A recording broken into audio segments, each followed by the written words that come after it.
Hey, this is Robert Macheko. Was this one of the biggest AI weeks so far? It did feel like a DeepSeek 2.0 moment. Chinese labs keep raising the bar. This week, China's open source Kimi K2 arrived with trillion parameter scale and strong public benchmarks. Early reads suggest it tops leading closed US models on reasoning, coding, and agentic tasks. Markets were already shaky. A number of the highest flying assets are 10 to 30% off 52-week highs. Add US government shutdown noise and tariff tensions, and you get a jittery backdrop. Jobs flashed red. US October layoffs were the highest for that month since 2003.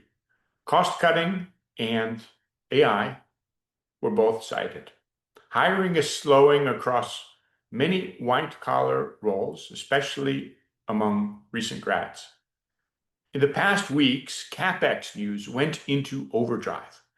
OpenAI and partners are reportedly lining up about $1.4 trillion in deals over about 8 years for data centers and chips, roughly 30 gigawatts of compute.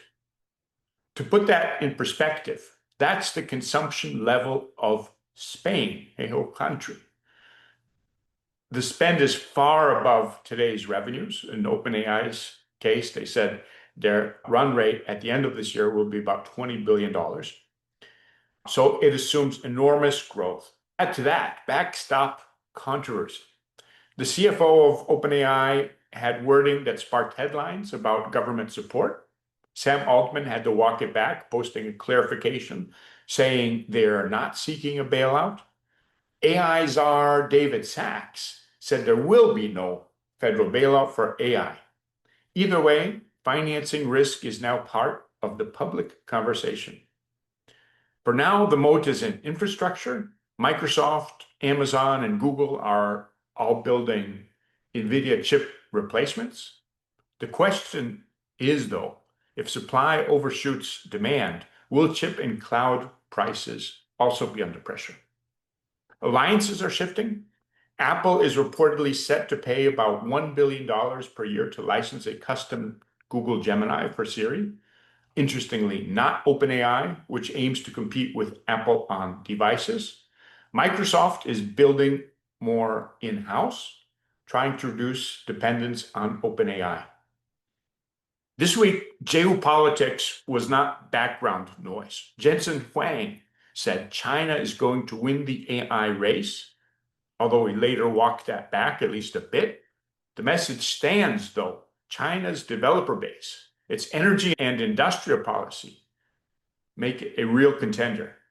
So Kimi K2 may end up being the DeepSeek 2.0 moment.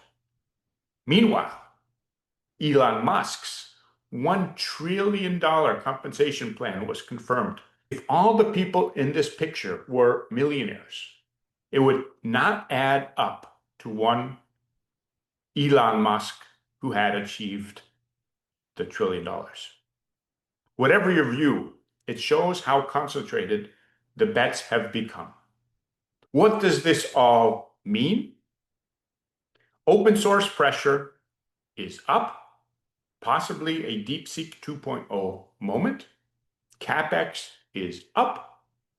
Prices may be down across the stack over time, unless you can ship must-have products. That all leaves two mega questions. If you are an AI optimist and abundance is created, who captures it and on what terms? If abundance is not created and prices fall faster than demand rises, what's your plan? What's our plan? Right now, it still feels like there are no adults in the room shaping the markets. This means we all have to take responsibility for being prepared for what might be coming. Thanks for listening.